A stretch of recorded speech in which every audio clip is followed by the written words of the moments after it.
पूर्वी खबर।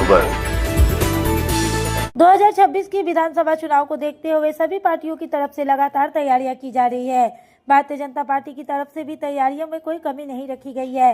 भारतीय जनता पार्टी की तरफ से चुनाव को देखते हुए मैनिफेस्टो का निर्माण करने से पहले रैली की जा रही है। इसे उन्होंने संकल्प पत्र का नाम दिया है। आज संकल्प पत्र अभियान के तहत आसनसोल रविंद्र भवन के सामने वरिष्ठ नेता कृष्णेंदु मुखर्जी के नेतृत्व में कार्यक्रम आयोजित किया गया। उन्होंने कहा कि पिछले 15 सालों से मुख्यमंत्री ममता बनर्जी के नेतृत्व में बंगाल में कोई विकास नहीं हुआ है। अब लोग वर्तमान सत्ता के पक्ष में पूरी तरह से परेशान हो चुके हैं और भारतीय जनता पार्टी की सत्ता लाना चाहते हैं। भारतीय जनता पार्टी सत्ता आने के बाद कौन सा काम करेगी, इसके लिए वे तत्पर होकर लोगों से राय ले रहे हैं। इसके तहत आज एक ड्राफ्ट बॉक्स रखा गया है जिसमें लोग आने वाले बंगाल विधानसभा चुनाव के बाद भारतीय जनता पार्टी से क्या चाहते हैं वो इस ड्राफ्ट में कर बॉक्स में डालेंगे। आइए जानते हैं आगे की जानकारी। आज के আমরা পশ্চিমবঙ্গের প্রত্যেকটি কর্নারে ভারতীয় জনতা পার্টির উদ্যোগে সমস্ত সাধারণ শুধু নাগরিক বৃন্দের কাছে আমাদের অ্যাপ্রোচ আমরা তাদের কাছে আমরা জানতে চাইছি, তাদের পরামর্শ নিতে চাইছি যে নতুন পশ্চিমবঙ্গ কীরকম হবে। ভারতীয় জনতা পার্টি 2026-এ সরকারে আসছে, তাদের সুপরামর্শ, তাদের সুনির্দিষ্ট মতামত বর্তমান সমাজ ব্যবস্থায় যেভাবে তৃণমূলের দুষ্কৃতীরা রাস্তায় ঘুরে বেড়াচ্ছে রাত 9টার পর, মমতা বন্দ্যোপাধ্যায় বলে দিয়েছেন কোনো মহিলারা বাইরে বেরোবেন না। নারী সুরক্ষা থেকে শুরু করে শিল্পের যে অবস্থা, চতুর্দিকে কোথাও নতুন শিল্প নেই, একটা পেরেকের কারখানা পর্যন্ত উনি তৈরি করেননি এই 15 বছর। স্বাস্থ্যের যে অবস্থা, স্বাস্থ্য পরিষেবা যেভাবে দিন দিন খারাপ থেকে খারাপ জায়গায় চলে যাচ্ছে, শিক্ষার মান যেভাবে পশ্চিমবঙ্গে আগামী দিনে যে কি ভবিষ্যৎ হবে শিশুদের, যারা পড়াশোনা করছে, যারা মাধ্যমিক পড়ছে, যারা গ্র্যাজুয়েশন করছে, তাদের এই পশ্চিমবঙ্গে কী যে অবস্থা হবে সেটা একটা প্রশ্নচিহ্নের উপর।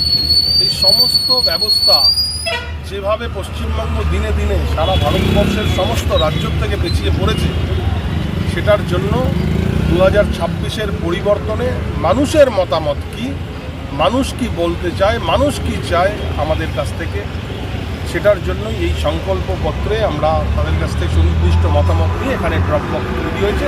এই ড্রপ বক্সে আমরা ফেলছি। জেলার তরফে এই যে কাজ, এই প্রোগ্রামটার আমাদের দায়িত্বপ্রাপ্ত আমাদের জেলার কার্যকর্তা রয়েছেন, ভাইস প্রেসিডেন্ট আমাদের ডক্টর তুষার ব্যানার্জি অধ্যাপক, উনি সমস্ত জায়গায় এই প্রোগ্রামটা অ্যারেঞ্জ করছেন। আমাদের মণ্ডল সভানেত্রী রয়েছেন, 3 নম্বর মণ্ডলের সমস্ত কার্যকর্তা রয়েছেন। আসানসোলের সমস্ত কর্নারে, সমস্ত মণ্ডলে, সমস্ত জায়গায় এই সংকল্পপত্র নিয়ে এই ড্রপ বক্স আমরা তৈরি করেছি। এবং আমার মনে হয় যেটা যে এই সাধারণ মানুষের যে মতামত যেভাবে যেটা পৌঁছাচ্ছে আমাদের কাছে, সেটার উপর বেস করে আগামী দিনের নতুন 26-এর যে নতুন সরকার হবে তার রূপরেখা তৈরি হবে। দেখা যাচ্ছে যখন আমরা এই সংকল্পপত্র নিয়ে ড্রপ বক্সের মাধ্যমে সাধারণ নাগরিকদের মতামত নিচ্ছি, সেই দিনই দেখলাম যে যুব ভাতা নিয়ে আজকে ফর্ম ফিল আপ হয়েছে। যুবশ্রী প্রকল্প একটি ছিল, 13 লক্ষ রেজিস্ট্রেশন সেখানে হয়েছিল, 17 লক্ষ রেজিস্ট্রেশন হয়েছিল 2013-তে। তারপর কোন কারণে কিভাবে সেই প্রকল্প বন্ধ হয়ে গেল আমরা কেউ জানি না। না সরকার আমাদের কাউকে, সাধারণ মানুষদের জানিয়েছে, না কোনো শ্বেতপত্র প্রকাশ করেছে। আজকে আবার ঘুরিয়ে ফিরিয়ে 2026-এর নির্বাচনের আগে গিমিক দেখাবার জন্য আবার এইরকম যুব ভাতা তৈরি করলো, এইরকম একটা জিনিস তৈরি করলো এবং আজ তার ফর্ম ফিল আপ হলো। আমি আপনাদের জানাতে চাই যে পশ্চিমবঙ্গে যে এই যুব ভাতা দেওয়া হচ্ছে মানে পশ্চিমবঙ্গে चाकरी नहीं। हमारे चैनल को लाइक, शेयर, सब्सक्राइब करना ना भूलें और बेल आइकन को दबाना ना भूलें और देखते रहें पूर्वी खबर। पूर्वी खबर, नजर सब पर।